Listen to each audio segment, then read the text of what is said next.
कि वो दूसरी वाली जो कंप्लेंट है उसको भी हम कैंसिल कर दें, जो सुमित्रा ने लिखवाई है। सुमित्रा ने और उसके भाई ने लिखवाई है कि संदीप जो है वो बच्चों का खर्चा नहीं दे रहा है, मेंटेनेंस नहीं दे रहा है। अच्छा जी मैडम, आप ये बताओ, आप उस टाइम हमने जब पूरा खर्चा दे दिया था, आप किस चीज का खर्चा मांग रहे हैं? आपने अभी बताया कि पहले जो 50,000 कितने दिए थे सुमित्रा को आप लोगों ने? 7.5 लाख रुपए दे रहे हैं। जितनी हमारी टूम थी, 2 जोड़ी करना, केगल की घंटी, अंगूठी, जो भी सोना था सारा वो साथ में ले गई। अच्छा, काफी ले गई थी वो?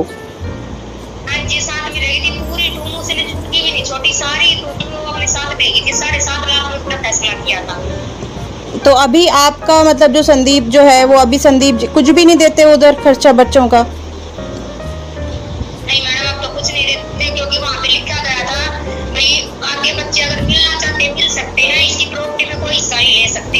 वहाँ पे कोर्ट में ये बातें हुई थी, मैं तो वहाँ पे मैं साथ गई हुई थी वहाँ पे। अच्छा, लेकिन मैडम जी अभी वो जैसे उसकी बेटी की शादी का हो रहा है तो वो उसके लिए खर्चा वगैरह कुछ नहीं देगा क्या संदीप? मैडम वो तो हमारी बेटी है, अगर हमें जरूरत पड़ी तो हम देंगे, क्यों नहीं देंगे। अच्छा, नहीं तो वो शिकायत यही तो लिखवाई है कि वहाँ से कोई भी मेंटेनेंस नहीं दी जा रही है, ना बेटी के लिए ना बेटे के लिए। मैडम ये बताओ, हमारे घर से बेटी ले गई थी साथ में, आप ये बताओ। तो अब मैं खुद इस बात को कह रही हूँ कि हमारी बेटी है, अगर जरूरत पड़ी तो हम जरूर देंगे, क्यों नहीं। और बेटे का नहीं आप मानते, उसका जिम्मा नहीं लेते? बेटे का देखो मैडम, ये वो बात जानता है, वो मतलब इनका जो बीच में झगड़ा होता इसी बात पे होता। वो कह रहा था मेरा बेटा नहीं है, तू चेक करवा ले, जो भी डीएनए टेस्ट वगैरह नहीं होते। जी जी। इनके बारे में बात हुई थी, वो उसने टेस्ट उसने करवाए नहीं, तो इस बात में इनका झगड़ा चला था ना। कोई पहले कोई झगड़ा सुमित्रा मैडम ने नहीं करवाए टेस्ट? हाँ जी, सुमित्रा मैडम ने टेस्ट नहीं करवाए थे? नहीं करवाए, टेस्ट नहीं करवाए उसने। अच्छा अच्छा। उसे साफ साफ बोल दिया अगर तेरा नहीं है तो इसको बेटा, बाकी ये ठीक रहते हैं, ये उसके साथ ही रहते, संदीप के साथ ही रहते, जब ये ठीक रहते। अच्छा, कुलदीप जी की बात बता रहे हो आप अपने पति की? हाँ जी। चलो ठीक है, बहरहाल अच्छा ऐसा है कि उसकी जो सुमित्रा की जो शिकायत है उसके लिए एक दफ़ा संदीप जी को यहाँ पे आना पड़ेगा, शायद इसलिए आना पड़ेगा क्योंकि उधर उसने ये लिखवाया कि बेटी का खर्चा वगैरह बेटे का खर्चा वगैरह कुछ भी नहीं दिया जा रहा है। तो इस बात का मेरे को पता कौन किसको आना किसको नहीं आना, इस बात का मेरे को नहीं पता कौन आएगा कौन नहीं। चलो ठीक है, ये मैं फिर उनको भी कॉल करती हूँ, अगर हो सके तो आप मुझे संदीप जी का नंबर दे दो, मैं लिख लेती हूँ। मैडम मेरा फोन आपको दिख रहा होगा, बिल्कुल टूटा पड़ा है, हैंग हुआ पड़ा है, मेरे पास फोन नहीं है। मेरा दूसरा इसके पापा फोन लेकर जा रहे हैं, उसमें नंबर है, मैं आपको नंबर जरूर दे दूँ। आप मुझे नंबर दे दो अभी कॉल रखने के बाद, वरना वो नंबर तो हमारी टीम निकलवा लेती है, उसका ऐसा कोई मसला नहीं है, ना कोई मुश्किल है उसके लिए, लेकिन फिर भी ये अगर आप दे दोगे तो हमें ज़्यादा आसानी रहेगी। मैडम मेरे पास फिलहाल नंबर नहीं है, मैं बोल तो रही हूँ, ये इस फोन में मैंने आज सिम डाली है, तो मेरा दूसरा फोन में नंबर है। मैडम आपसे एक और आखिरी सवाल करना चाहूँगी कि आप भी एक बेटी आपकी भी है, आप भी पत्नी हो, आप भी एक महिला हो, आप इस चीज़ को मानते हो कि एक बेटी के होते हुए बेटे के होते हुए, चलो बेटे के ऊपर उसको शक था कि वो उसका नहीं है तो बेटी का भी वो खर्चा नहीं दे रहा था, तो ये चीज़ ठीक है, जायज़ लगती है आपको? मैडम ये नहीं जायज तो नहीं है, फिर भी आप ये सोचो ना जी, उस टाइम हमने सारा खर्चा दे दिया था, कंप्लीट हो गया था, तो अब किस चीज का खर्चा मांगोगे? बस ये तो उसके ऊपर केस किया है ना, कंप्लेंट की है, इसी वजह से जो है वो हम आपको कॉल कर। ये बताओ अब वो अब जो केस कर रही है, जब हमने पूरा उसका खर्चा जो भी उसका था सब कुछ उससे ज्यादा करके दिया हमने उसको। आपने अगर आप मुझे कुल बता पाओ तो आप मुझे बता पाओ कि कितना आपने हिसाब उसको दिया है या कितना पैसा दिया है उसने संदीप ने सुमित्रा को? 7.5 लाख रुपए दिए मैडम, 7.5 लाख रुपए। अच्छा, सुमित्रा के घर वालों को कैश दिया कि चेक दिया? कैश दिया, कैश बिल्कुल। 7.5। 80 से बंदे गए थे, उन्होंने गिन के पैसे दिए पंचायत में। अच्छा, पंचायत में ले दिए, चलो ये अच्छा हुआ। जोड़ी करना के दिए, गल का मंगलसूत्र था, घंटी थी, अंगूठी थी, 2-2 3-3 4-4 जोड़ी पायल थी, सब कुछ था, वो पहले लेकर चली गई जो।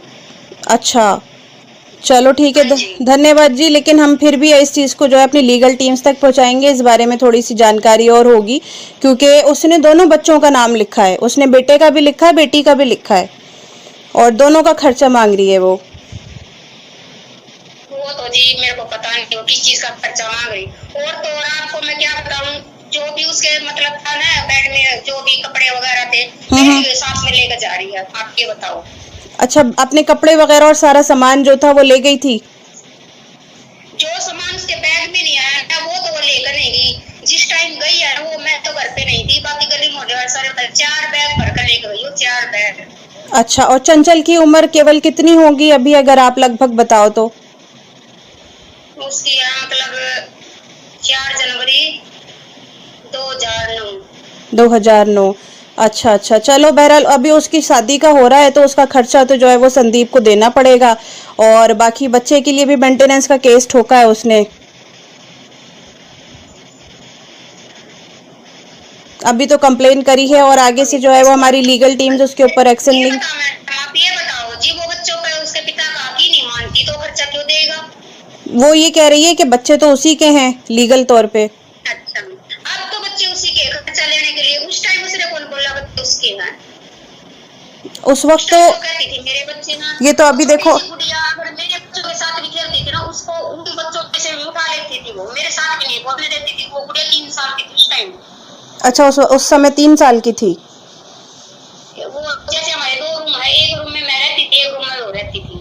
अच्छा, तो खेलने नहीं, मतलब आप ये कह रहे हो कि उसने कभी उसको उसका पिता माना ही नहीं है बच्चों का, दोनों का ऐसा? नहीं बिल्कुल, अगर वो आते थे ना उसको तो वो गुड़िया छोटी सी 3 साल की बच्ची, आप ये बताओ जब वो कहती है मेरी मम्मी ने बोला तेरे पापा है नहीं मर गए, तो वो किसने सिखाया उसको, ये बताओ आप। अच्छा अच्छा, चलो ठीक कह रहे हो आप ये, क्योंकि हमें तो अब जाहिर है अंदर की बातें नहीं पता। अब जो हमें लिखवाया, जिस बारे में कंप्लेन करी है, तो हम तो उसी चीज़ के ऊपर थोड़ी सी मालूमात ले रहे हैं। और हमने 1-2 और भी लोगों को कॉल किया, सिर्फ और सिर्फ यही पूछने के लिए कुलदीप जी के बारे में कि क्या आया वो सुरक्षित है या नहीं है, या कोई उनको दिक्कत तो नहीं है किसी बारे में। सुरक्षित है मैडम, वो अब फिलहाल नहीं यहाँ पे आए हुए हैं और अब तो बाहर गए हुए हैं। देखते हैं उसकी कैसी कंडीशन है कैसी नहीं। हमने तो एक पल का मतलब वो हो रहा है, कभी अब नहीं कर ले कभी अब नहीं कर ले। कल वो साथ में लेकर जा रहे थे उसको, वहां से भी वापिस आ गए, गए नहीं साथ में, तो 2 दिन के बाद आऊंगा। और दूसरा मैडम जी, ये आपका जो घर का जो खर्चा वगैरह चलता है, जो भी फाइनेंशियल है प्रोसेस, तो उसके लिए भी यानी कि आप लोग क्या मतलब जो कुलदीप जी कमाते हैं सारा, या वो चैनल भी था आपके पति का तो उसको बंद कर दिया गया है? हाँ जी, मैंने कहा जो घर का खर्चा वगैरह वो कुलदीप जी चला लेते हैं ढंग से, वो जो उनका चैनल वगैरह भी कोई था, उनका ऑनलाइन काम था, उसको बंद कर दिया गया अभी? नहीं बंद नहीं किया मैडम। ये है देखो, हम तो गाँव के रहने वाले, हमसे वो काम होता नहीं। ये अब आए हैं, अभी आकर अपना दोबारा शुरू कर लेंगे। देखो मेरे से भी काम होता नहीं, आपको पता है गाँव में ऐसा कोई काम नहीं होता। सही, ठीक है ठीक है। तो वो क्वालिटी हम चाहती नहीं जो आजकल पब्लिक चाहती है। ठीक है, अच्छा मुझे आखिरी, वापिस जाएंगे, इनका चैनल वापिस शुरू हो जाएगा। सही है, अच्छा मुझे आप वो तारीख आपको याद है कि संदीप की, अरमान जी की और इसकी सुमित्रा की तलाक जो डिवोर्स हुई थी, तो वो कौन सी तारीख को या कौन से सन में हुई थी? सन तो है मैडम 2000 मतलब वो शायद 16 है। 2016 में हुई? 15-16 है। 2015-16 में। तो उसके बाद उसको अभी इतने लंबे समय बाद याद आया कंप्लेन करने का? हाँ देख, अब आप यही देखो मैडम, इतने लंबे समय के बाद जब आगे शादी कर ली, सब कुछ हो गया, अब उसको खर्चा चाहिए, वो मतलब ये पैसे के लिए। जी जी बिल्कुल, आप ठीक कह रहे हो, बस ऐसा ही है। हमें जो है वो ये मेंटेनेंस का केस, नहीं अगर मैडम आप बताओ उसको खर्चा चाहिए था या तो उसी टाइम बोलती हैं।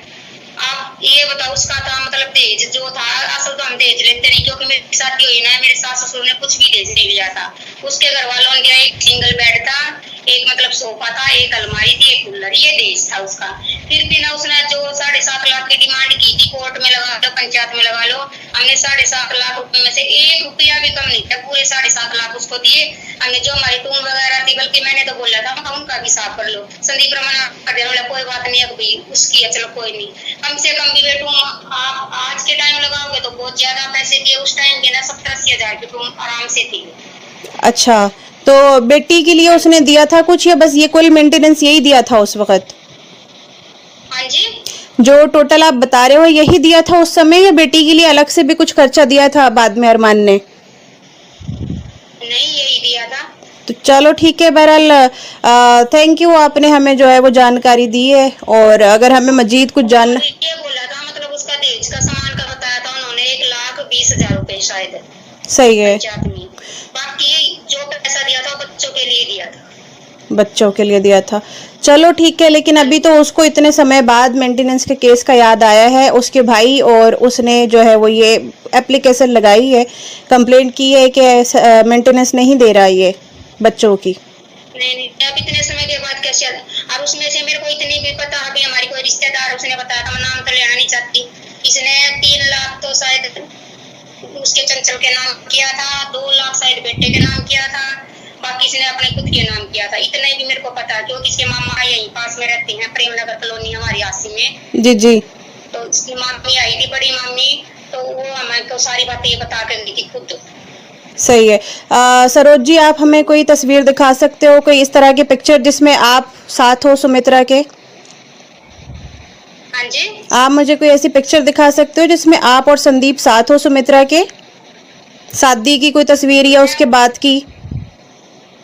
मैं और संदीप और जी जी, सुमित्रा। सुमित्रा की जो तस्वीर कोई ऐसी अगर शादी से पहले, शादी के बाद की या बच्चों के बाद की है तो आप मेरे को दिखा सकते हो? बच्चों के बाद की तो नहीं यार, शादी की थी वो भी, वो साथ में ले गई, एल्बम थी शादी की पूरी। अगर है कोई तो आप हमें दिखा दो ताकि हम उसको अटैच कर दें इस केस के फाइल के साथ।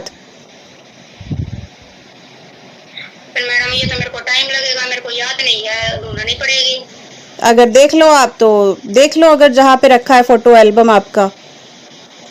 ये इतना है तो याद नहीं ना कहाँ पे रखा है, क्योंकि एक कमरा ऊपर भी है, कबाड़ में अगर डाल दी हो तो ऐसी चीजें मैडम जी, हैं क्योंकि अगर आप वो हमें दे देते तो हमारा उससे ये केस आसान हो जाता कि हम आगे ये बात कर देते कि हमने आपकी उनकी भाभी जी से बात करी है और उन्होंने सारा बयान रिकॉर्ड करवाया है कि ऐसा ऐसा हुआ था, तो उसके लिए तस्वीर भी ज़रूरी होता है। इसलिए मैंने कहा अगर होता तो ज़रूरी था, आप मुझे दे देते तो थोड़ा सा अच्छा रहता। तो मैडम आप 10 मिनट में 15 मिनट में वापस बैक कॉल कर सकती हो ना? चलो मैं 10 मिनट बाद आपको बैक कॉल करती हूँ जी, ठीक है? हाँ जी, अगर आप हो, मतलब आप मुझे खुद 10 मिनट बाद कॉल कर लो, क्योंकि हमारा यहाँ पे लंच टाइम होने वाला है अभी और थोड़ा सा ज़रूरी था। तो मेरे को अगर मिलेगी ना उसी टाइम फोन कर देती हूँ, मैं आपको आंसर जरूर दूंगी, मिली तो कभी। हेलो गाइस, जैसे कि आपने देख ही लिया होगा वीडियो, कि इस वीडियो में हमें साफ साफ ये पता चलता है कि पायल से शादी होने से पहले अरमान ने सुमित्रा नाम की लड़की से शादी की थी और उनके 2 बच्चे भी थे, एक लड़की थी एक लड़का था। तो देखो गाइस, हम लोग 2 साल से अरमान के वीडियो देखते आ जा रहे, पायल के भी वीडियो देखते आ रहे, लेकिन कभी भी इन्होंने हमें सच्चाई नहीं बताई, कि ना कृतिका ने बताई ना पायल ने बताई कि एक्चुअली उनकी एक शादी पहले हो चुकी है। हम सबको यही लगता था कि पायल उनकी फ़र्स्ट वाइफ है, लेकिन गाइस पायल उनकी फ़र्स्ट वाइफ नहीं है, पायल उनकी सेकेंड वाइफ है। तो गाइज़ मैं यही आप लोगों को बताना चाहती हूँ कि देखो, अरमान मलिक ने हम लोगों से छुपा के रखा था कि उनकी फ़र्स्ट वाइफ हो चुकी थी। फ़र्स्ट वाइफ नहीं, पायल मलिक उनकी सेकेंड वाइफ है, कृतिका मलिक थर्ड वाइफ है, मतलब यानी कि उनकी 3 शादियाँ हो चुकी है। मैं खुद उनका पर्सनली ब्लॉग 2 साल से देख रही हूँ, लेकिन कभी भी उन्होंने बताया नहीं। तो गाइज़ ये इन्फॉर्मेशन मैं आपको शेयर करना चाहती थी, इसलिए मैंने शेयर किया। तो प्लीज़ गाइज़, अगर आपको मेरा ये वीडियो अच्छा लगा हो और मेरी इन्फॉर्मेशन अच्छी लगी हो तो please guys subscribe my channel, like comment on my channel. Thank you guys.